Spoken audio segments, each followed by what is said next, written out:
So very similar to what I did before. What do you guys think? Yummy? Amazing. Yummy, yummy, yummy. Wow, this All right. is really good. There you go. He almost says that with surprise. No? Well, we're going to get you into trying so many different things. We're going to do the same thing we did with the arugula pesto sandwich, right? We're going to put basil pesto on. Again, this is just basil. Put some garlic in there. Now, what I don't do with my basil is put any nuts in it. You know, like the basil pesto. You know, pesto usually has pine nuts. Well, there's a lot of people with nut allergies out there, so even when I'm at the restaurant or what have you, I do without. And if you like it with the pine nuts, what you could do is just grind those up fresh and then throw those right on there. You get a little contrast of flavor. So, and then we're going to do a little balsamic glaze. That balsamic's going to give it a little bit of that acidity we liked from before. And again, I'm building it all right onto the bread because it's going to protect it. It's going to help protect the bread so it doesn't break apart, but give flavor to the bread too, which is usually the least flavorful part of what you're doing. And then take some nice fresh mozzarella. You know, you don't want to make it too thick, but don't make it too thin either. Don't get shy with mozzarella when it's super fresh. It's phenomenal. Just made it right before the show, so it's absolutely yummy. And let's see, some fresh tomato. Let's do that. And that's it. This one's going to be pretty much done too. So we're going to get this done, get it on the grill. Connor, what do you think? It's awesome. Yeah? What's your favorite part about that?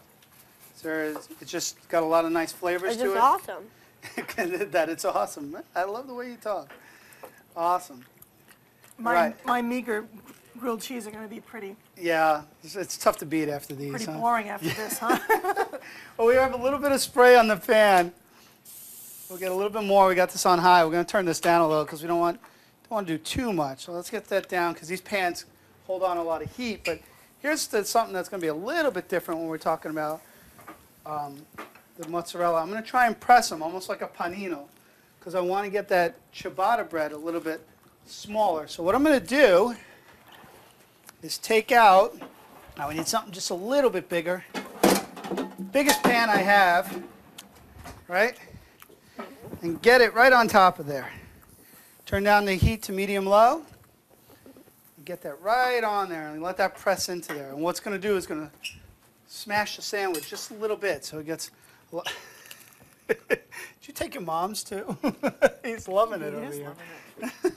That's a great thing. Now, while that's cooking down, and I'm going to flip that over soon, I'm going to shut off the tomatoes because at the last minute what we're going to do is we're going to puree these. And this tomato soup is going to have this nice puree. But I'm going to start on our last sandwich, which is going to be a little bit different in the fact that we're going to put in some, let's get my smaller knife so I can cut through here. All right, we're going to put apple in here. And what I'm going to do is core out the apple from the inside. Let's see if I can do this well on camera. Let's see, boom, boom, boom. Because I want the rounds of the apple in here. And you don't have to do it this way at all. But if you can do it, it's a lot of fun. There we go, we're through. Maybe one more. I think so. Let's see how we did. Yeah, live TV. That does it. Let's go this way, just to make sure. So what we want to have here is a little bit of that whole Vermont, New Hampshire, kind of New England feel, right? We're going to put apple. You got apples in season, right? And you put some honey in there and then some Vermont cheddar. Ooh, can't go wrong. All right. So let's clean out the core of the apple. Keep the skin on because there's a lot of great flavor and nutrients in the skin. We'll come straight down on this. Now before I go too far, I got to keep in mind I got stuff cooking over here, so let's not forget it. See how we did. Come over to the grill. A little on the darker side, but that's okay. Ooh, I like it like that. Just a little bit like that. All right, so we'll turn this off, let it finish the rest of the way. We'll be perfect over there. Let's get some honey on our bread. A little sweetness on one side, and then we're going to put a little arugula on the other side with the apple. There you go. So Connor, you can make these grilled cheeses at home now? You're going to do it for me, right? Only if you want to be back on the show again and he does grilled cheeses, okay. Oh, you mean but guess what? What? You know where I live. You can get these grilled cheeses anytime. Okay. There you go. You ever want them like that, we'll just get them nice. We get this nice block of cheddar here. Now, grilled cheese is great because you could use any flavor of cheese. Anyway, Monterey Jack, you name it. I mean, we could even talk about quesadillas as being the ultimate grilled cheese. That's a great way to make things happen, too. Let's get this off of here. Let's get this kind of flipped over and show you the top. Oh, that's beautiful. And we got a nice grill. So we're going to move those over so we have a little room for our next grilled cheese. And we'll get those on, too. Spray a little bit. Just a little bit of honey, a little bit of apple. Get the spray on. And we're ready to go. Ba, ba, ba, ba, ba. We're going to be eating a lot before the day's over. You know that, right, Connor? All right. Oh, we need some cheese for over here. And then when we come back, this is what we're going to do. We're going to get this cheddar, apple, and arugula with the honey on. And we're going to puree up our tomato soup. And we're going to dip our grilled cheese in our soup. That's just the way I think we need to do it. You always do. You got to always dip. Always. Dipping is the way to go. Let's get our grill back on.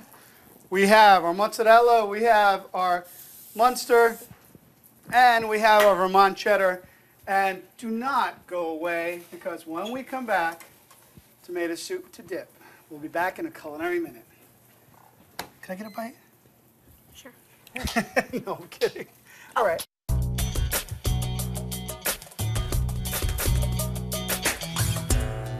Hey everybody, we're back and Connor's going to give me a hand right now, right Connor? Yep. All right. Now what we have here is my little boat motor. See, it's like an outboard boat motor. Actually, it's an immersion blender. And we're going to put it in our soup because if we took hot soup, Connor, and we put it in a blender, it like, wow, it does that.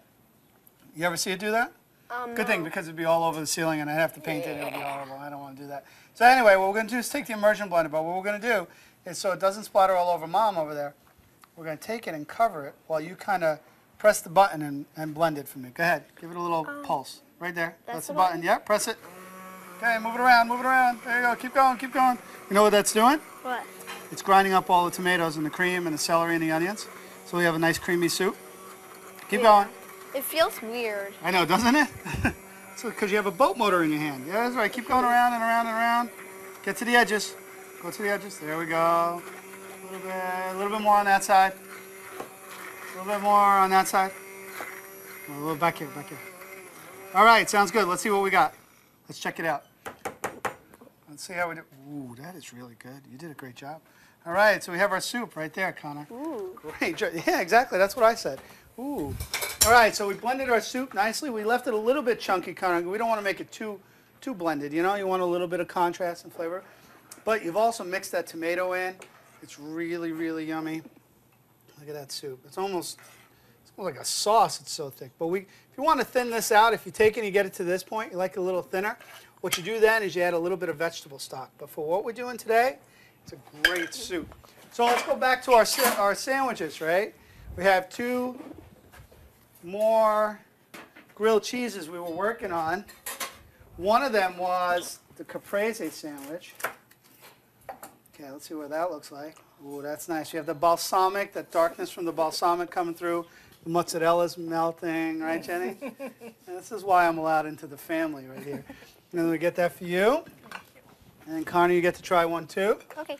And the other one we have is with the apple, right? The apple and the Vermont cheddar, the baby arugula and the honey. I mean, there's nothing better than cheddar and apple together.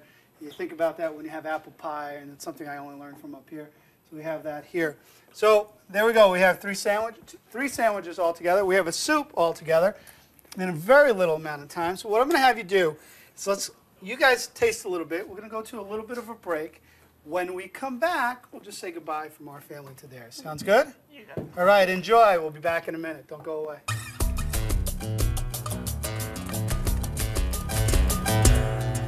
Hey everybody, and thank you so much for joining us on this culinary journey. We buckled our seatbelts, we went by the way of the grilled cheese, and Connor has not said a word since we went to break and came back. What do you think? Which one was your favorite, the first one? I think the second one. The caprese or the one with the apple? Well, I do like the apple. You do like the apple, but you like the mozzarella and tomato? Yeah, that one's good. Look out. Jenny, you have a favorite? Oh, Hard to boy. say. I love the caprese, but the first one I really love too. Isn't that nice? Yeah. Just really simple. Okay, so it only takes a little bit to spruce up or excite your grilled cheese. Some fresh fruit, like an apple, maybe some cheddar cheese with some honey. It's all about contrast. So whatever you take in that first grilled cheese, just take it and expand on it and do something to it and have fun with it. And then when your nephew and your sister-in-law come over, you could show them some fun stuff. It's that easy. And guys, thanks for coming on the board of the show. You're welcome. Oh, it's great. I Thank hope you. you had fun. And from our family to yours, thank you very much. And I'll see you next time on A Culinary Journey.